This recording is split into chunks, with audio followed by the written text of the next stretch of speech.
Kota Depok adalah sebuah kota di Provinsi Jawa Barat, Indonesia.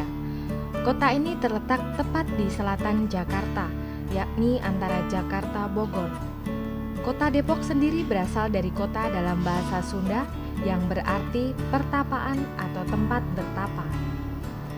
Namun ada juga yang mengatakan bahwa Kota Depok merupakan sebuah akronim dari De Eerste Protestant Onder den Kerk yang artinya adalah Gereja Kristen Rakyat Pertama.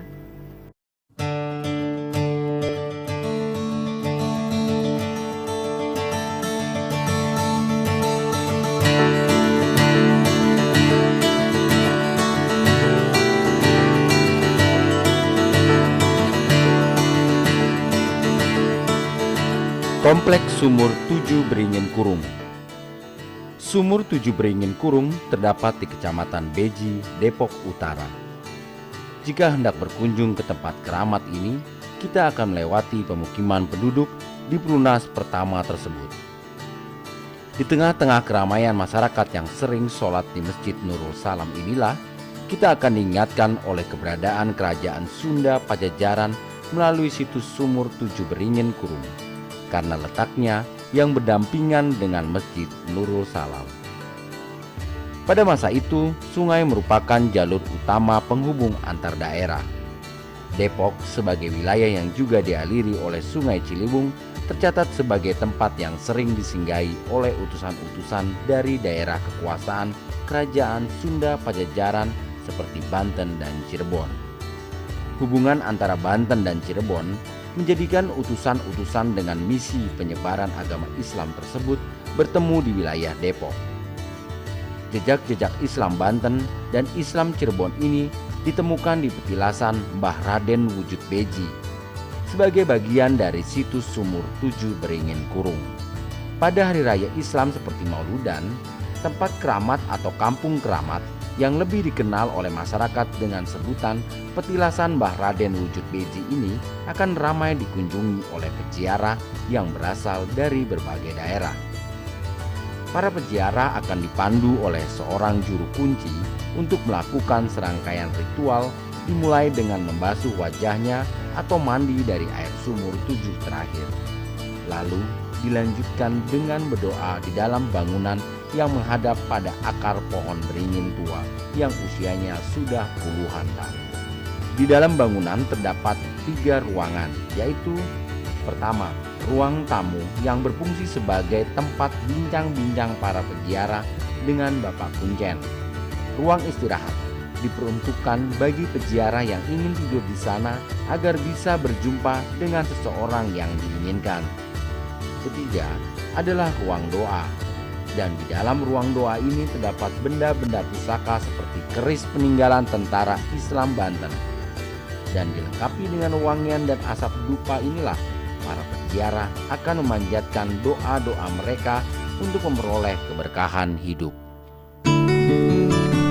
Sumur Gondang. Sumur Gondang terletak di Jalan Bandung, Kalurahan Harjamukti, Cimanggis. Sumur ini diberi nama Gondang karena dahulu banyak tumbuh pohon gondang di sekitar sumur yang memiliki kedalaman 5 meter. Sumur Pancuran Mas.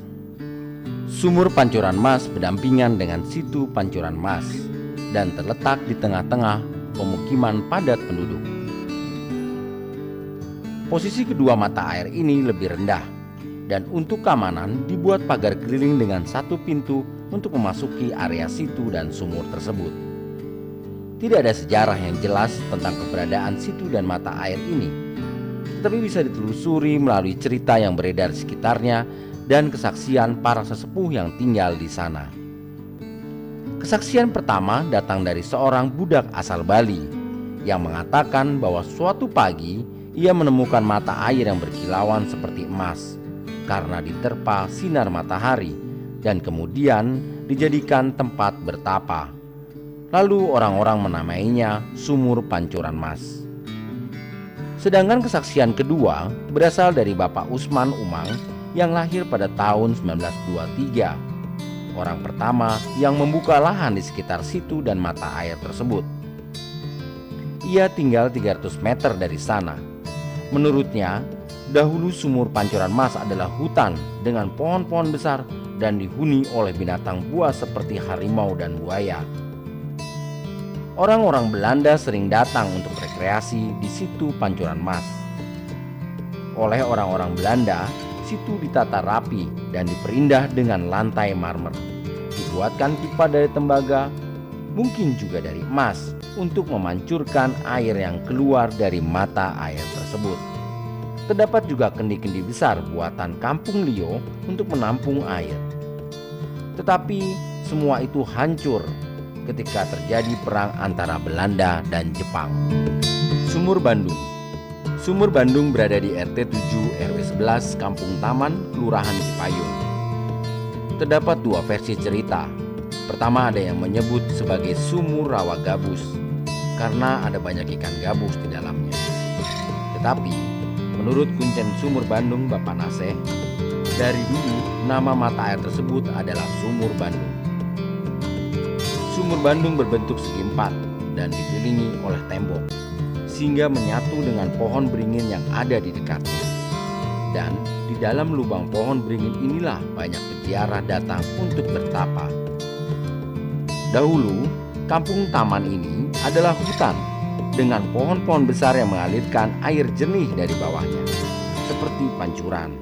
Dan air ini dipergunakan oleh warga untuk mandi, mencuci, dan mengairi sawah.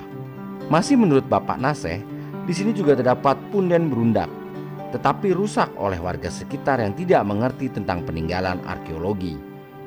Masyarakat juga percaya jika ingin melihat Gunung Sunda harus meminum dari air sumur Bandung ini. Sumur Bandung juga dikaitkan dengan tokoh-tokoh Islam seperti Ratu Maimunah, Raden Sukmajaya, R.H. Kiai Mansur, R. Nyai Ketel, R. Langlang Buana, dan Ratu Alamsah sebagai penguasa setempat. Sekarang banyak warga yang masih percaya hingga datang ke sana untuk berziarah dan berdoa. Masjid Jami Al-Ittihad. Masjid Jami Al-Ittihad berlokasi di RT 01 RW 04 Kampung Bojong, Pondok Terong, Kelurahan Cipayung. Ini adalah musola sederhana berbentuk segi empat dan masjid ini telah mengalami pemugaran sehingga karakteristik arkeologinya tidak terlihat. Namun demikian, sejarah mengatakan bahwa masjid ini adalah bukti peninggalan adanya penyebaran agama Islam di Depok saat penjajahan Belanda. Saat itu Belanda melarang tumbuhnya masjid-masjid karena khawatir akan menjadi basis perlawanan warga terhadap Belanda. Karena aktivitas warga di dalam masjid yang sering dilakukan di bawah kepemimpinan seorang guru, dalam catatan sejarah telah berganti nama 3 kali sesuai dengan nama-nama guru yang berkuasa pada saat itu. Pertama, Masjid Guru Gentong, Masjid Siman, Masjid Guru Abdullah. Sekarang akhirnya resmi diberi nama Masjid Jami Al-Ittihad yang artinya persatuan. Komplek Makam Raden Sungging. Awalnya Bojong Pondok Terong atau Pondok Terong adalah gabungan 2 desa di dalam lingkup Kecamatan Bojonggede, Kabupaten Bogor. Karena perubahan tata wilayah pada tahun 1999, berubah menjadi Kelurahan Pondok Terong, Kecamatan Pancoran Mas. Kemudian pada tahun 2007 dibentuk Kecamatan Cipayung yang membawahi 5 desa, di antaranya adalah Kampung Bojong dan Kampung Pondok Terong. Kampung Bojong berada di sebelah utara desa, sedangkan Kampung Pondok Terong di sebelah selatan desa. Di Kampung Bojong inilah terdapat situs yang menjadi cikal bakal Masjid Al-Ittihad, dan di Kampung Pondok Terong ditemukan makam Raden Sungging, seorang ulama asal Mataram yang berani melawan penjajah Belanda. Masjid Al-Ittihad dan makam tokoh agama Islam ini menjadi catatan penting dalam sejarah penyebaran agama Islam di kota Depok. Makam Cina.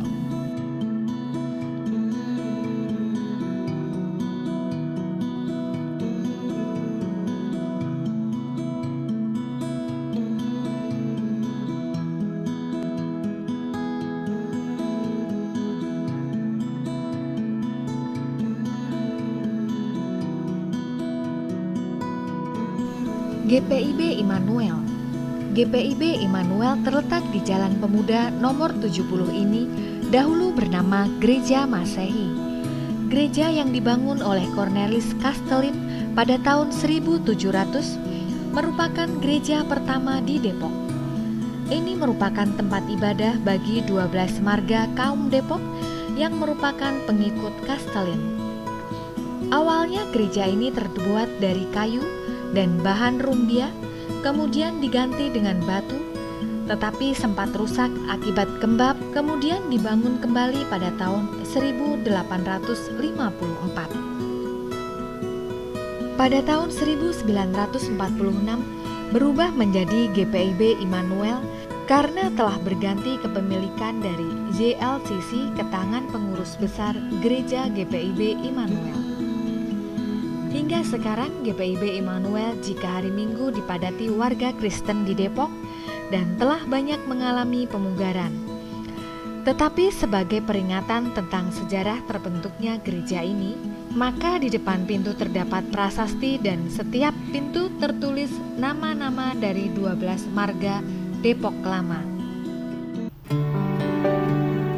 Kantor YLCC. Rumah pastori terletak di Jalan Pemuda nomor 72 dengan luas bangunan 4.700 meter, dibangun pada tahun 1713. Fungsinya sebagai tempat tinggal atau rumahnya para pendeta yang mengelola Gereja Immanuel. Sejak 4 Agustus 1952, rumah pastori dialihfungsikan sebagai kantor Yayasan Lembaga Cornelis Castelin atau YLCC. Yayasan yang dibentuk untuk meningkatkan mutu pendidikan, jasmani, dan pengajaran terhadap agama Kristen. YLCC juga memiliki misi merawat dan menjaga aset Depok tempo dulu. SMA Kasih. Gedung SMA Kasih yang terletak di Jalan Pemuda nomor 59 ini awalnya dikenal dengan sebutan Ebenezer. Ebenezer dibangun oleh H. Wenting, seorang gembala jemaat Depok dari tahun 1834 sampai 1849. Bapak H. Wenting membangun Ebenezer pada tahun 1837 sebagai gedung serbaguna dan tempat pertemuan warga untuk merayakan Natal, Paskah, dan perayaan keagamaan lainnya. Seiring berjalannya waktu, gedung serbaguna ini berubah fungsinya dari tempat pertemuan menjadi tempat belajar bagi anak-anak muda kaum Depok dan berubah pula namanya menjadi Depok Langere School dan tercatat 52 murid pertama dengan guru pertamanya adalah Tuan Lawrence. Di bawah pengelolaan Yayasan Lembaga Cornelis Castelin, Depok Langere School berganti nama menjadi SMA Kasih dan murid-muridnya berasal dari berbagai suku yang ada di Depok. Rumah Sakit Harapan. Pada awalnya Rumah Sakit Harapan yang terletak di Jalan Pemuda ini adalah sebuah gedung Gemeente Geest. Gedung ini merupakan tempat pertemuan atau kantor administratif bagi pemerintahan bagi keluarga-keluarga marga Depok Lama atau dikenal dengan kaum Depok. Para pengurus Gemeente Bestur mulai dari pimpinan tertinggi yang disebut Presiden Depok sampai pengurus yang terendah berkantor di sini. Di tempat para pengurus Gemeente Bestur ini menetapkan tata cara organisasi, membuat seperangkat aturan-aturan bagi kaum Depok, dan merapatkan semua hal-hal yang berkaitan dengan kehidupan kaum Depok. Seminari Depok. Gedung Seminari Depok adalah gereja Pasundan di Jalan Stasiun, merupakan gedung pertemuan bagi umat Kristen yang memperdalam pengetahuan kekristenannya melalui kitab Injil. Terbentuk karena Cornelis Castelin sebagai penganut Kristen yang taat memiliki cita-cita terbentuknya suatu perhimpunan Kristen di kalangan pengikutnya. Untuk mewujudkan cita-citanya itu, ia telah membebaskan pengikutnya dari perbudakan dan menjadikan mereka umat pemeluk agama Kristen. Nah, orang-orang inilah yang kemudian disebut sebagai komunitas Kristen pertama di Jawa dan ke-12 marga bentukan Castelin menjadi kelompok atau komunitas Kristen yang secara khusus mempelajari ajaran-ajaran kekristenan di dalam sebuah institusi sekolah, yaitu seminari. Kemudian seminari berubah menjadi sekolah penginjilan pertama di Nusantara yang berskala nasional. Sekarang seminari ini telah berkembang menjadi Sekolah Teologia Indonesia dan mahasiswa-mahasiswinya tidak hanya terdiri dari warga Kristen Depok saja, tetapi berasal dari anak-anak muda Kristen yang berasal dari seluruh pelosok daerah di tanah air. SD Negeri Pancoran Mas. SD Negeri Pancoran Mas juga dikenal dengan nama SD Center ini merupakan bangunan zaman Belanda. SMP Negeri 1 Depok. Dulu, SMP Negeri 1 Depok yang terletak di Jalan Pemuda nomor 53 ini bernama Europäische Langere School. Depokse School ini didirikan pada 24 Januari 1873. Tujuannya untuk mensejahterakan warga Depok yang berada di bawah kekuasaan Belanda. Sekarang, sekolah ini masih ada dan nomor tidak berubah dari zaman Belanda, tetapi telah mengalami pemugaran di bagian depan. Bangunan asli terletak di samping kiri dan kanan sekolahan. Stasiun Kereta Api Depok. Stasiun Depok merupakan stasiun kereta api yang terletak di Jalan Stasiun Pancoran Mas, Depok. Oleh masyarakat pengguna jasa angkutan kereta, stasiun ini sering disebut juga sebagai Stasiun Depok Lama atau Stadela. Sebutan ini bertujuan untuk membedakan Stadela dengan Stasiun Depok Baru atau Stadeba yang letaknya tidak terlampau jauh. Stasiun Depok Lama juga merupakan salah satu stasiun tertua di wilayah ini karena cetak birunya telah ada sejak zaman kolonial. Stasiun yang dibangun pada tahun 1925-an ini merupakan jalur utama kereta api dari Bogor menuju Jakarta atau sebaliknya. Baik kereta api yang datang dari Bogor atau dari Jakarta yang melaju di atas rel sepanjang 59 km tersebut akan berhenti di stasiun Depok Lama ini. Masa itu Depok hanyalah hutan dan tanah persawahan sepi yang termasuk dalam wilayah Kabupaten Bogor. Dalam literatur sejarah tercatat bahwa Stadela menjadi muara pertemuan di antara para pedagang Bogor dan Jakarta yang sekedar singgah atau ada urusan dagang di Depok. Seiring perubahan zaman, keberadaan Stadela semakin ramai dan kereta yang berhenti di sana merupakan alat transportasi penting dan utama bagi penduduk Depok. Warga Depok yang sebagian besar bekerja di Bogor atau Jakarta memilih menggunakan jasa transportasi kereta ini. Kini stasiun Depok atau Stadela memiliki 4 jalur untuk mempercepat laju perubahan KRL komuter lain dan KRL ekonomi. Depo PLN. Kehadiran penerangan di Depok berada di bawah pengelolaan perusahaan GBO. Terjadi setelah tahun 1925, terutama setelah dioperasikannya kereta listrik Jakarta Bogor. Sentral Listrik Depok merupakan sumber listrik yang pertama di kota Depok. Untuk kemudahan dalam pemeliharaan, Sentral Listrik Depok dibangun di tepi rel kereta api, tepatnya di stasiun Depok Lama. Alasannya karena petugas pemelihara sentral listrik berasal dari pusat atau Batavia. Namun sekarang, gardu ini tidak lagi menjadi pemasok penerangan listrik, melainkan hanya berfungsi untuk jalur distribusi listrik KRL antara Depok dengan Jakarta dan Bogor. Kantor Pos Depok.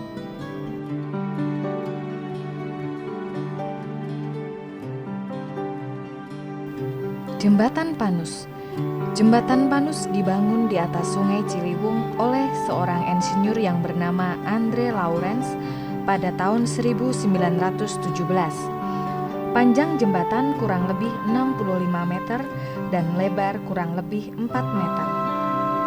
Sebutan nama Jembatan Panus berasal dari seorang warga bernama Stefanus Leander yang tinggal di samping jembatan tersebut. Karena itu, lambat laun orang mengenal jembatan ini sebagai jembatan dekat rumah Bapak Panus atau Jembatan Panus. Jembatan ini merupakan sarana transportasi yang menghubungkan Depok dengan Jalan Tole Iskandar yang merupakan jalan cepat menuju Jalan Raya Bogor. Di masa sekarang, jembatan juga digunakan untuk mengukur debit air Sungai Ciliwung sebagai antisipasi banjir. Lapangan YLCC. Lapangan YLCC terletak berhadapan langsung dengan Kerkhoff di Jalan Nusa Indah. Tepatnya berada di belakang Rumah Sakit Hermina. Di sebelah barat lapangan berdiri Gereja Bethel Indonesia. Lapangan ini banyak digunakan oleh warga sekitar untuk berolahraga seperti sepak bola. Setiap hari selalu ramai dengan anak-anak yang bermain sepak bola. Pada hari-hari perayaan seperti HUT RI, lapangan ini akan digunakan sebagai arena pertandingan dan bermacam-macam kegiatan banyak diadakan di lapangan YLCC ini. Kerkhoff. Kerkhoff adalah komplek kuburan yang terletak di Jalan Nusa Indah. Kuburan ini sudah ada sejak pembukaan pemukiman Depok oleh Cornelis Kastelin. Sekarang Taman Pemakaman Kristen ini dikelola oleh Yayasan Lembaga Cornelis Kastelin. Ini merupakan pemakaman bagi keluarga-keluarga marga Depok Lama.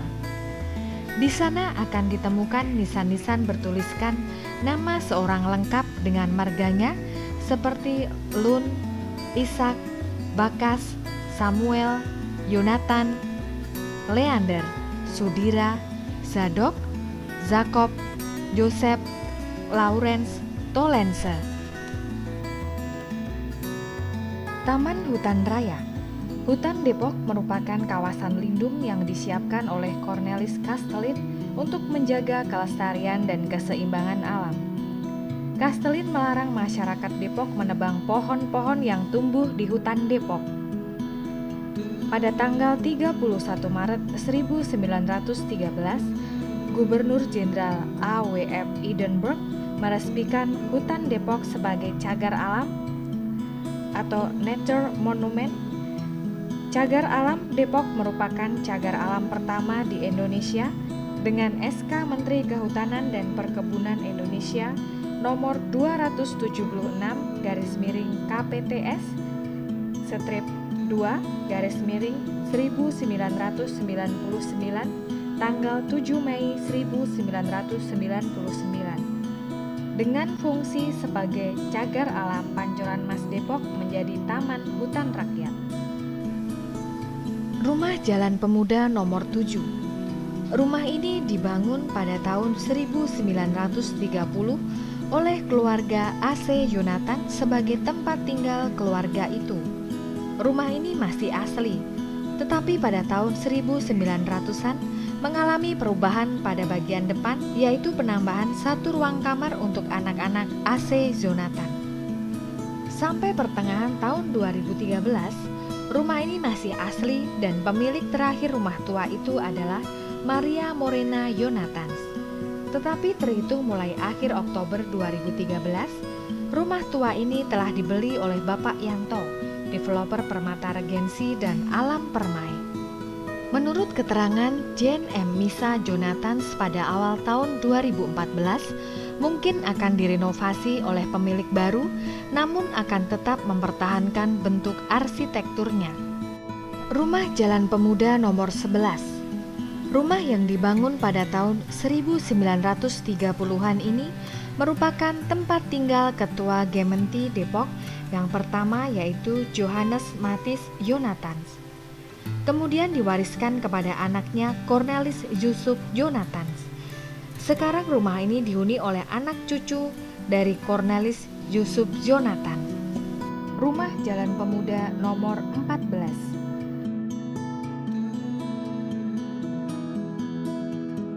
Rumah Jalan Pemuda nomor 35. Rumah Jalan Pemuda nomor 39.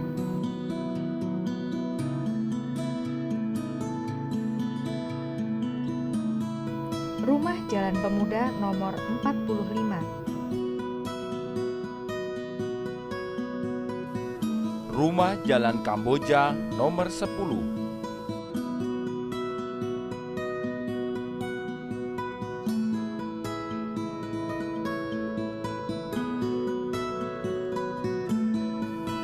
Rumah Jalan Jambu nomor 10.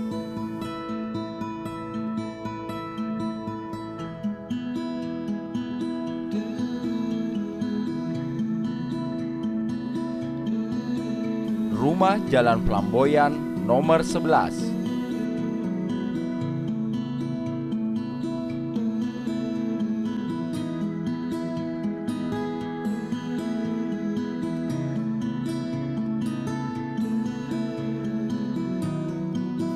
Rumah Jalan Citayam Raya nomor 10.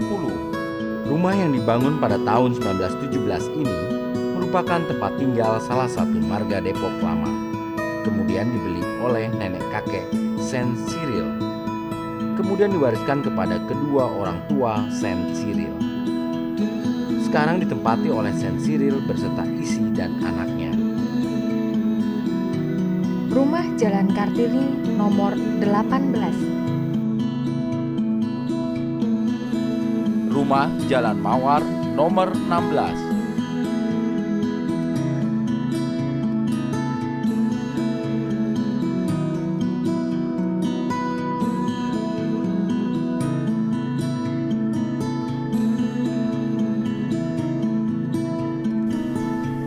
Rumah Jalan Siliwangi nomor 11. Rumah tua yang terletak di Jalan Siliwangi nomor 11 memiliki luas bangunan 225 meter persegi dan berdiri di atas tanah seluas 1138 meter persegi.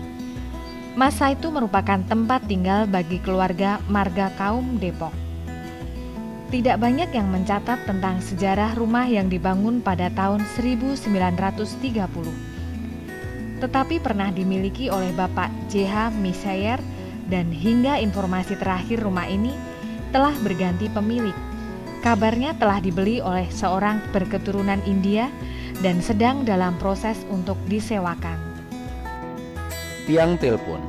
Pada awalnya belum ada pelayanan untuk perhubungan telepon, hanya jasa pengiriman surat yang ditangani kantor PTT atau Pos Telegraf and Telepon Kantor, yang diperkirakan berdiri tahun 1900 di Medanweg, sekarang Jalan Kartini.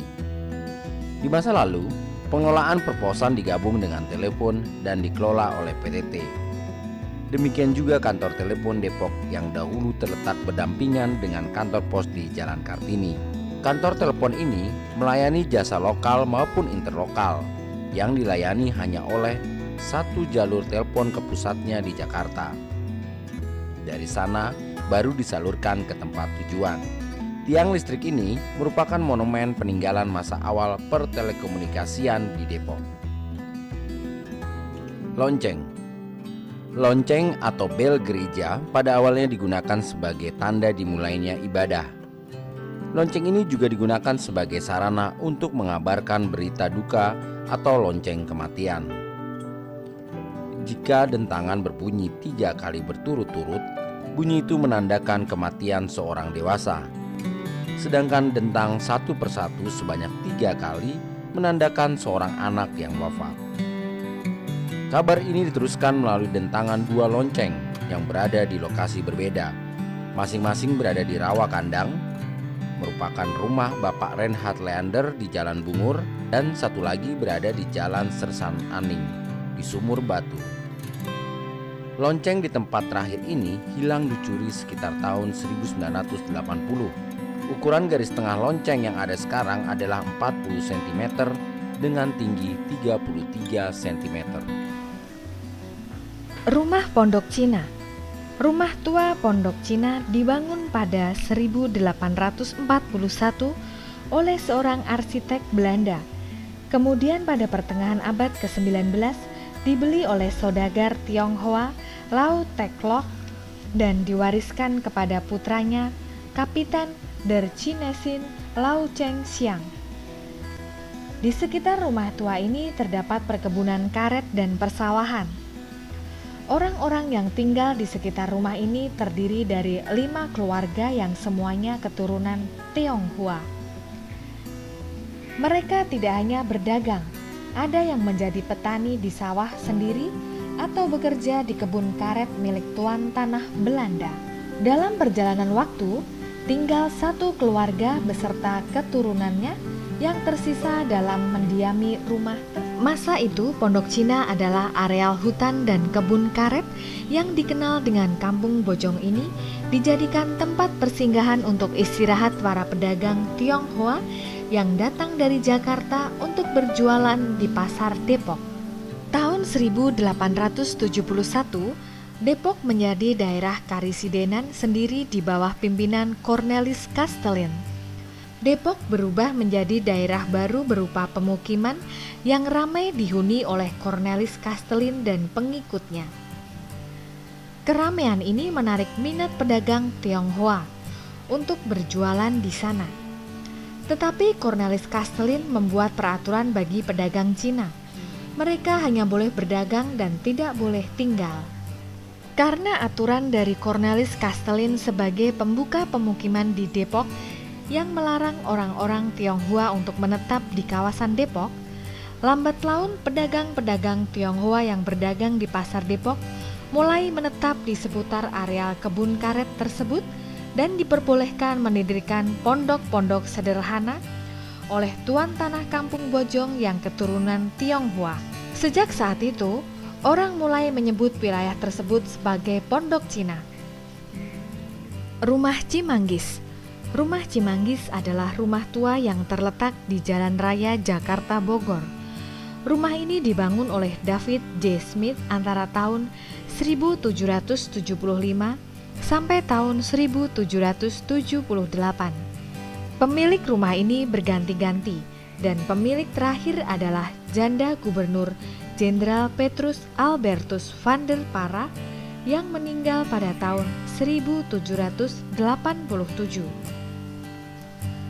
Awalnya, rumah Cimanggis yang memperlihatkan unsur-unsur gaya Louis ke-15 merupakan sebuah pesanggerahan sederhana dan pernah berperan dalam membuka hutan antara Jakarta Bogor pada abad ke-18. Kemudian rumah ini mengalami kerusakan ketika terjadi gempa bumi besar pada tahun 1834.